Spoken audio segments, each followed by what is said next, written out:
Hey everybody, Nancy Hart here, Whole Heart Evolution, and yes, our conversation is about boundaries today. And I really want to talk to those of you who are some of our greatest doers and givers in the world, people I work with often. And does this describe you? I'm a person who others come to because I get the job done. I get it done on time. I'm reliable. I'm skilled at what I do, or I'm willing to learn to get the job done. And people keep bringing me, say, business after business after business after business. And my plate's getting kind of full. Good news, it's getting full.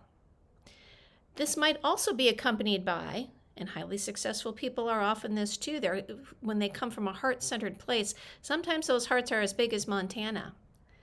So somebody has a project that they would love you to work on. Would you help me with the cookie drive? Hey, can you help us organize, the church yard sale? Can you help me with ... the Boy Scouts, the Girl Scouts, the Kiwanis, all these wonderful opportunities that come to us. And because you are that heart-centered, highly successful individual, you keep saying yes. And then maybe, just maybe, all of a sudden that you're noticing that you're having a little trouble breathing, metaphorically and perhaps literally. Yeah? And you're realizing that your internal tank is starting to feel like it's low. Perhaps you've been at this long enough where it's on fumes. Would you love to know a couple of steps that you could take to help yourself get back into better balance? Perhaps install what we might call a boundary. What tools can we use to help us establish that and to help us be clearer about that, particularly for those of us who are used to being doers and givers? And this is good for everybody. 2 techniques you can use in this. Technique number 1 is really take a moment, maybe take several moments, to get back in touch with what it is that you love. This is what I teach in visioning. What is it that you would love? What would you love? Getting really clear about that. What would you love in your health? What would you love in your relationships? What would you love in your vocation, the work that you're doing in the world? And also the way that you're giving in the world. How are you using your creative time and talents? And then what would you love in terms of your time and money freedom? Take an opportunity to get yourself clear about that, because oftentimes when we find our tank empty, we've lost sight of, or our boundaries have changed, our parameters have changed in terms of what our life wants to look like. From that base, from that vision, is the place with which we get to make decisions about what we choose to take on and not. And sometimes, as we're growing, as we're evolving, that gets out of balance. So tip number 1, let's get you back in touch with what it is that you'd love. And yes, use the word love, because you're going to give your life energy for it. You already are, which is maybe why you're out of balance right now, which will help you with the power of your no, an empowered no, and help you with the power of an empowered yes. How about trying that on? Try that on for yourself. I'd also like to offer you a bit of inspiration for, and I've used this text before. It's called The Daily Flame, Dr. Lisa Rankin.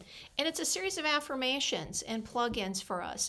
And she writes it, and this is what I think the key point is for all of us here, is she writes it from the perspective of what she calls your inner pilot light. In other words, there are many names for it, but it's our intuition, our knower, our internal knower. It's the voice of inspired insight. It can be known as the small, still voice. Intuition, our gut sense. And this is a tremendous tool that we have inside of us, that we carry with us 24/7, 365, and we can use this partner, if you will, to co-create the experiences that we would love to have. And if you are wondering, do I take this on? Do I not? Having a really strong relationship with this inner guidance system, if you will, this inner partner that we have, we can access that inner wisdom from which ideas, images, opportunities may flow. And it can offer us a whole nother level of information and support about, is this something we want to take on? Is this something we don't? Do I use the power of my yes, or do I use the power of my no? And Dr. Rankin, as Inner Pilot Light, has something I thought was really kind of fun, and it's always a little bit cheeky, so I'm going to share it with you right now. And it's affirmation number 139. And Inner Pilot Light says this: "My darling light, I know you have a people-pleasing part, and this may also be a component for you," that's Nancy chiming in here, "that just abhors disappointing people.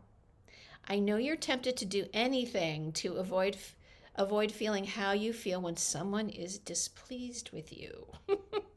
I know how hard it can be to say no when you want to be perceived as a generous person, helpful and kind. Yeah, sure. But darling, saying no to something you don't wish to do is actually saying yes to you. If you continue to say yes when you really mean no, you're abandoning yourself. And your self-abandonment will catch up to you as poison in your relationships. You'll grow resentful because you're giving more than you're resourced to give. There's the empty tank showing up. And over time, that toxic self-abandonment will eat away at you, causing you to sabotage otherwise healthy relationships and even potentially making you sick. Empty tanks. Be aware. Those are Nancy. If someone else doesn't know where your no lives, how can they help support your true yes? Is it really fair to get upset at others for not supporting or appreciating you and your needs if you don't make it clear what supports you and what doesn't? And again, as I was just speaking a moment ago, getting clear about what it is that you love. And then taking the steps to make it actionable. This is what I work with all the time. And she goes on to say, when you stand firmly in your clear no, others may feel disappointed. But healthy people can handle disappointment. In fact, really healthy people will even celebrate you for standing up for your truth. Not sure you can do this? Call on me. With you through yes and no, your Inner Pilot Light. So there you go. 2 steps. Get clear on what it is that really matters to you, what you really love, what you'd really love. And with that will come where you want to give and who you want to give to and who you are doing with, if that makes sense.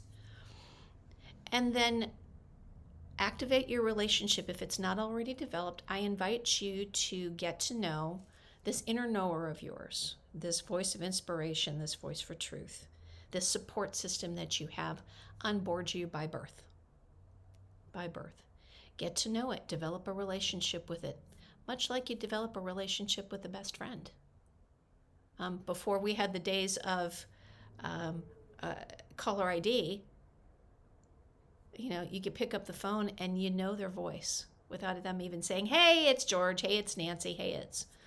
So 2 things. Vision, get clear about what it is that you love.